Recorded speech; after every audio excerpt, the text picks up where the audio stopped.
오늘 함께 봉독할 말씀은 마태복음 21장 22절서부터 32절 말씀입니다.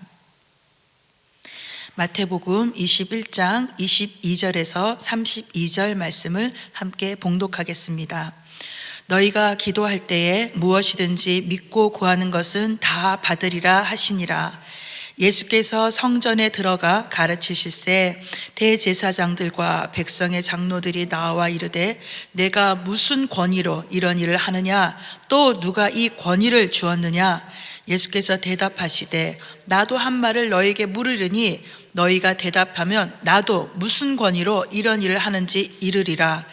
요한의 세례가 어디로부터 왔느냐, 하늘로부터냐 사람으로부터냐. 그들이 서로 의논하여 이르되 만일 하늘로부터라 하면 어찌하여 그를 믿지 아니하였느냐 할 것이요, 만일 사람으로부터라 하면 모든 사람이 요한을 선지자로 여기니 백성이 무섭다 하여 예수께 대답하여 이르되 우리가 알지 못하노라 하니, 예수께서 이르시되 나도 무슨 권위로 이런 일을 하는지 너희에게 이르지 아니하리라. 그러나 너희 생각에는 어떠하냐? 어떤 사람에게 두 아들이 있는데 맏아들에게 가서 이르되 오늘 포도원에 가서 일하라 하니 대답하여 이르되 아버지 가겠나이다 하더니 가지 아니하고, 둘째 아들에게 가서 또 그와 같이 말하니 대답하여 이르되 실소이다 하였다가 그 후에 뉘우치고 갔으니 그 둘 중에 누가 아버지의 뜻대로 하였느냐? 이르되 둘째 아들이니이다. 예수께서 그들에게 이르시되 내가 진실로 너희에게 이르노니 세리들과 창녀들이 너희보다 먼저 하나님 나라에 들어가리라.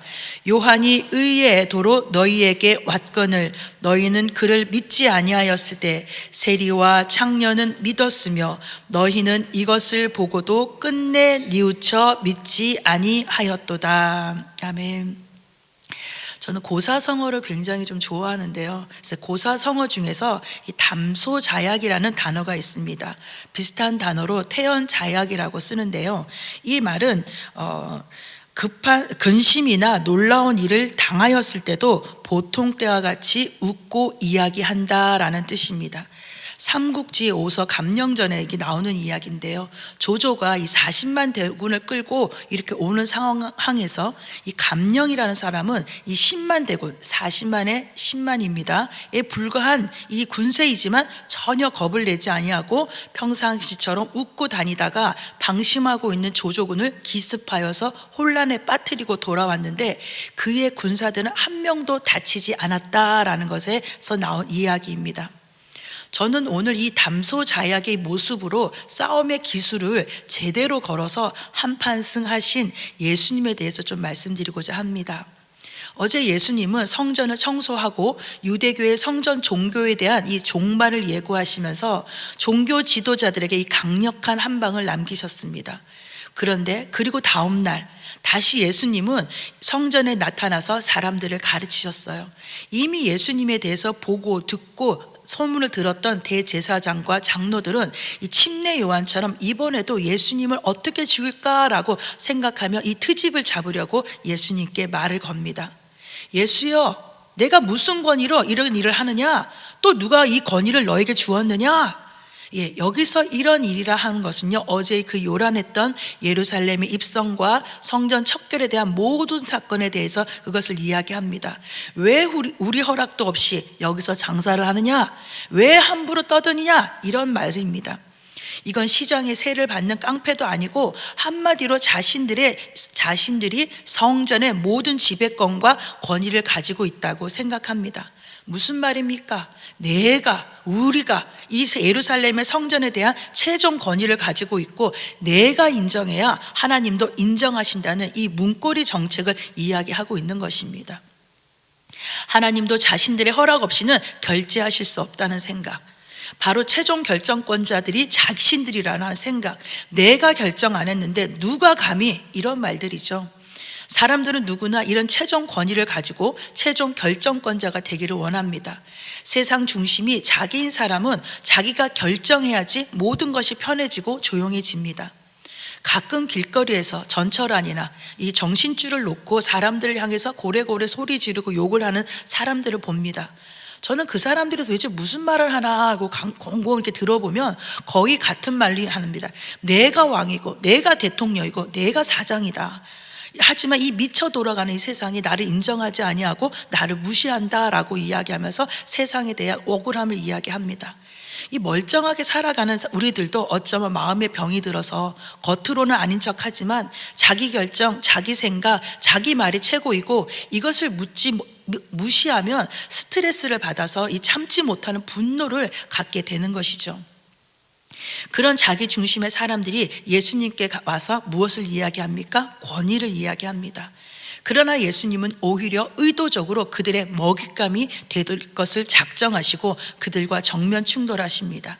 이 예수님의 사역 스타일은 싸움의 기술로 볼 때 이 권투보다는 유도에 가깝다라고 생각이 듭니다. 이렇게 잽잽을 휘두르기도 보다는 상대의 힘을 이용하여서 엎어치게 한판을 하는 그런 모습이죠. 그래? 너희들이 권위를 따진다고? 그래, 그럼 나도 질문 하나 해보자. 내 질문에 너희가 답하면 나도 답을 하겠다라고 질문을 대받아 치십니다. 24절에서 26절 말씀을 좀 다 같이 읽어볼까요? 예수께서 대답하시되 나도 한 말을 너희에게 물으리니 너희가 대답하면 나도 무슨 권위로 이런 일을 하는지 이르리라. 요한의 침례가 어디로부터 왔느냐? 하늘로부터냐 사람으로부터냐? 그들이 서로 의논하여 이르되 만일 하늘로부터라 하면 어찌하여 그를 믿지 아니하였느냐 할 것이요 사람으로부터라 하면 모든 사람이 요한을 선지자로 여기니 백성이 무섭다 하여. 이 침례 요한의 딜레마, 이 대제사장들과 이 바리새인들도 예수님께 이런 딜레마에 대한 이야기를 가지고 질문을 합니다. 요한의 권위가 하나님의 주신 선지자적 권위인가? 아니면 요한 자신의 권위인가? 이렇게 되물으셨을 때 침례 요한의 침례가 하늘로부터 왔다고 인정하면 그동안 요한을 선지자로 인정하지 않고 죽여버렸던 자신들이 심각한 모순에 빠져버리고 하나님의 권위를 자처하며 자신들의 이 권위를 내세운 것을 스스로 부정하게 되는 그런 모습이 됩니다. 반대로 요한의 침례가 사람으로부터 왔다라고 이렇게 말하면 요한을 선지자로 여기는 백성들이 들고 일어날 것이라고 보고 두려워하여서 치사한 방법을 선택하고 만 것입니다. 우리가 알지 못하노라, 모른다. 어쩌면 이렇게 정치인들이나 이 지도자들은 예수님 시대나 지금이나 다 똑같을까요? 이런 만국 공통어인 것 같습니다. 몰라요. 기억이 나지 않습니다. 예, 그런데요, 백성들이 두려워 답을 못하고 눈치 보는 종교 지도자보다 지금 더 두렵고 떨리는 사람이 누구일까요? 이 자리에서 저는 예수님이라고 생각합니다. 곧 모진 고난과 수치를 당하고 십자가에서 살찌키는 고통과 피를 다 쏟으실 일을 당하는 것을 아는 예수님이 속으로는 더 두렵고 더 힘들지 않겠습니까? 그러나 예수님은 담소자야 오히려 더 당당하고 담대하게 문제를 정면으로 침착하게 그들을 대함으로 이 고차원적인 싸움의 기술을 보여주고 계십니다. 그렇습니다, 여러분. 오늘 여러분은 어떤 싸움 앞에서 서 계실 겁니까? 불신 가정인 남편의 핍박 아래? 아니면 교회 다니는 것을 조롱하는 직장 상사 앞에? 아니면 물질의 어려움 앞에? 질병과 내 힘으로는 해결 방법이 없는 그 두려움과 고통 앞에 서 계시게 됩니까? 담소자요, 내 안에는요 여러 가지 불편과 불안함이 있을 수밖에 없어요. 약한 인간이니까. 그러나 내 안에 많은 혼란과 어려움과 고통이 있다 하더라도 주님을 중심에 두고 겉으로는 이미 이긴 사람처럼 세상을 이긴 예수님을 따라 당당하게 문제와 정면 대결하십시오. 그리고 최종 결정자가 주님이심을 인정하고 나가시면 여러분 반드시 여러분은 이길 것입니다. 27절의 말씀입니다. 예수께 대답하여 이르되 우리가 알지 못하노라 하니 예수께서 이르시되 그럼 나도 무슨 권위로 이런 일을 하는지 너희에게 이르지 아니하리라. 너무 멋지지 않으세요? 그래? 너희들이 진짜 모른다고? 그럼 나도 말하지 않겠다. 예수님께서 이 종교 지도자들의 의도를 아시고 그들의 뜻을 관철시키고자 하신 것입니다. 오늘날 믿는 사람들도 마찬가지로 무엇이 진실인가, 진리인가에 대해서는 관심이 없고 오로지 자기 생각, 이것이 내게 이익이 되는가, 내게 득실이 되는가, 거기에 대해만 집중합니다. 자신들이 가진 선입견, 편견에 사로잡혀서 이익과 득실만 따지고 하나님 앞에 정직하게 반응하려는 모습을 찾아볼 수 없다는 것이에요. 28절 말씀이요. 다시 보겠습니다. 그러나 너희 생각에는 어떠하냐? 어떤 사람에게 두 아들이 있는데 맏아들에게 가서 이르되 예, 오늘 포도원에 가서 일하라 하니. 여기에 두 가지 반응이 나오죠. 29절 30절 계속 읽겠습니다. 대답하여 이르되 아버지 가겠나이다 하더니 가지 아니하고 둘째 아들에게 가서 또 그와 같이 말하니 대답하여 이르되 실소이다 하였다가 그 후에 뉘우치고 갔으니. 예수님이 물으십니다. 이 둘 중에 누가 아버지의 뜻대로 하였느냐? 여러분은 어떻게 대답하시겠어요? 이미 답을 알고 있기 때문에 여러분의 답도 정해져 있겠죠. 맞습니다. 종교 지도자들도 엉격결에 진짜 답을 말해버립니다. 둘째 아들이니이다. 맞는 말이죠. 이것이 진리예요. 모두 다 아는 진리. 그래서 이들도 자기도 모르게 인정해버린 경우가 됩니다. 첫째 아들은 누굽니까? 자기 체면을 중시하고 아버지에게 순종하는 것처럼 보이지만 자기 뜻대로 자기가 최종 결정권자가 되는 바로 종교 지도자들이라는 거예요. 앞에서는 네라고 하지만 절대 자신의 생각을 꺾지 아니하고 굴복하지 않은 고집불통자라는 것이죠. 둘째 아들은 어떻습니까? 안 간다 하면서 나중에 뉘우치고 간 세리와 창녀들입니다. 세상살이에 시달려서 어쩔 수 없이 세상의 방법에 끌려 살지만 그것이 아님을 알고 갈등하고 스스로 책망하며 결국에는 돌이켜서 예수님께 두 손 들고 나오는 그런 자들을 이야기합니다. 그러니 처음 반응이 중요한 것이 아니라 돌이켜 순종한 아들, 지금은 연약해서 순종하지 못하지만 결국 주님의 말씀에 엎드릴 수밖에 없는 심령이 가난한 자들입니다. 본문에 나온 대제사장들과 장로들은 이 양다리를 둔 채 실리를 채우고 자기들의 뜻을 채우는 사람들입니다. 이런 사람들은 입만 무성해 보이는 무화과 나무처럼 포장을 잘하고 얼굴을 잘 세우는 사람들이죠. 언제나 이들은 실리를 따져야 한다라고 고집합니다. 그것이 옳다라고 말합니다. 그러나 명분도 찾고 실리를 찾는 일은 쉽지 않습니다. 더구나 교회는 세상의 방식과 원리가 통하지 않는 곳이어야 합니다. 손자병법에 지피지기 백전백승이라는 말은 원래 지피지기 백전불태를 이야기합니다. 그러나 이것이 현대로 넘어오면서 백전백승에 더 유명해지게 된 거죠. 손자병법의 또 다른 별명이 전쟁 비겁서라고 불리는 것을 보면 어떤 것이 더 옳은지 아시겠죠? 백전백승, 100번 싸워서 100번 다 이기려면 속임도 있고 탈취도 있고 정당하지 않은 것이 있을 수밖에 없다라는 거예요. 그러나 진짜 싸움에 이기는 것은 백전불태, 적을 알고 나를 알고 싸우면 100번 싸워도 100번 위험하지 않다라는 뜻으로 싸울 때마다 이긴 만큼 성장하고 뛰어나게 된다라는 뜻입니다. 그러나 사람들은요, 너도 죽고 나도 죽자라는 이 백전백승을 하기를 원한다는 거예요.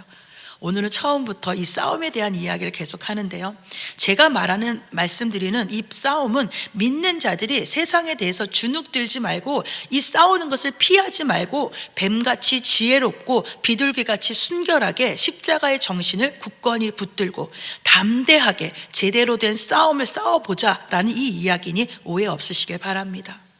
제가 오늘 이 예수님의 권위 있는 이 싸움을 좀 묵상하면서 너무 큰 위로가 되었기에 여러분들과 함께 좀 나눠보고자 했었습니다. 사랑하는 성도 여러분, 믿는 자들이 명분과 실리를 쫓아가다가는 진짜 중요한 진리를 버리는 그 자리에 나도 모르게 갈 수밖에 없는 것입니다. 양다리를 걸치고 하나는 세상의 실리를, 하나는 하나님의 진리와 명분을 쫓을 수 없다라는 것이에요. 신앙생활은 좁은 길입니다. 이것이냐 저것이냐 아니가 아니라 오직 예수 한 분이면 족하다는 것을 믿으시기를 바랍니다. 처음에는 무지하고 약해서 세상에 끌려 이리저리 휘둘려 살아도 결국 탕자처럼 다 찢겨진 몸으로 아버지 품으로 돌아온다면 그것이 열매가 되는 것입니다. 입만 무성한 나무가 되지 마시고 내가 신앙생활 이만큼 했네, 내가 교회에서 이 정도의 위치네 라고 자랑할 것이 하나도 없다라는 거예요. 그것이 주님이 원하시는 열매가 아니라 잎사귀일 뿐이라는 거예요. 31절 읽어보겠습니다. 그들 중에 누가 아버지의 뜻대로 하였느냐 이르되 둘째 아들이니이다. 예수께서 그들에게 이르시되 내가 진실로 진실로 너희에게 이르노니 세리들과 창녀들이 너희보다 먼저 하나님 나라에 들어가리라. 그렇습니다. 여러분, 나중된 자가 먼저 되고 먼저 된 자가 나중된다는 이 천국의 원리가 다시 선포됩니다. 정말 복이 없는 사람은 꺾일 줄 몰라서 내 뜻을 포기하지 않는 사람입니다. 나 그렇게 안 살았어. 내가 그렇게 쉽게 꺾이는 것처럼 보여? 야, 날 물러보지 마. 이런 사람. 여러분, 예배 시간은요, 바로 내 뜻이 꺾이는 시간이에요. 말씀을 들으면서 아이고 그래 맞네, 내 생각이 틀렸네, 내가 잘못하고 있었네, 내가 가는 곳마다 왜 이렇게 싸움이 나고 갈등이 일어나지, 왜 열매가 없지, 아이고 내가 그러네, 말씀을 듣고 보니까 내가 주님의 양무리를 치는 개인데 내가 주인 행세에 내가 목자 행사를 했네, 다 내 탓이구나 라며 돌이키고 반성하고 자기가 죽는 것이 바로 예배 시간이라는 거예요. 더구나 이 새벽 예배는 오늘 하루 내가 먼저 죽고 예수로 다시 살아나서 부활의 신앙으로 세상에 담대하게 나가는 그런 과정을 준비하는 그런 시간이라는 겁니다. 나는 날마다 죽노라 한 바울의 이 고백이 여러분의 고백이 되시기를 예수님의 이름으로 축원드립니다. 우리 32절 말씀입니다. 요한이 의의 도로 너희에게 왔거늘 너희는 그를 믿지 아니하였으되 세리와 창녀는 믿었으며 너희는 이것을 보고 끝내 뉘우쳐 믿지 아니하였도다. 내가 중심인 사람, 내가 옳다라고 생각하는 사람, 나를 내려놓지 못하는 사람은 절대 주님을 볼 수 없습니다. 종교 생활과 믿음은 다릅니다. 하나님을 믿지 않고도 종교 생활은 할 수 있습니다. 살아계신 하나님이 안 계셔도 교회의 직분자, 지도자는 될 수 있습니다. 묻겠습니다. 그럼요. 여러분들은 지금 어떤 분이십니까? 처음에는 창기와 세리처럼 하나님의 은혜를 입고 나중에는 먼저 된 자가 되는 그 먼저 되는 기쁨을 누렸지만, 나중된 자가 먼저 되는 그 기쁨을 누렸지만 어느새 내가 먼저 된 자가 되어서 그 구원의 순위에 밀려나 있지는 않습니까? 왜 밀려나셨어요? 왜 최종 결정권을 하나님께 두지 않고 자신에게 두셨습니까? 왜 대제사장들과 장로들처럼 권위를 자랑하고 그 힘이 내 힘인 것을 착각하며 사람들에게 내가 결정권자라는 것을 자랑하고 계십니까? 아닙니다. 그렇죠? 아닌 거 다 알고 있어요. 오늘 주님은 여러분의 처음 그 착하고 순수하고 작고 연약했던 그 모습을 기억하고 다시 믿음의 자리, 순종의 자리로 어린아이처럼 지켜나가기를 원하고 계십니다. 그래서 지금 주님은 하나님의 권위를 회복하여 예배하는 자들에게 자유를 주시고자 세상의 권위를 가졌다라고 착각하는 자들과 정면 대립하여 싸우고 계신다는 거예요. 내 자녀를 내어놓아라, 내 백성이 이 성전에서 예배하도록 내어놓아라 라고 이야기합니다. 그 자리를 내어놓아라. 오늘의 이 이야기는 다시 내일 포도원의 품꾼의 비유와 좀 연결이 되는데요. 사랑하는 성도 여러분, 여러분의 삶의 최종 결정권자가 누구인지 살펴보시고 오늘 이 하루 오로지 주님이 나의 결정권자가 되어주셔서 내가 주님의 앞서 걸어가지 않도록 믿음으로 구하는 그런 시간이 되시기를 예수님의 이름으로 축원드립니다.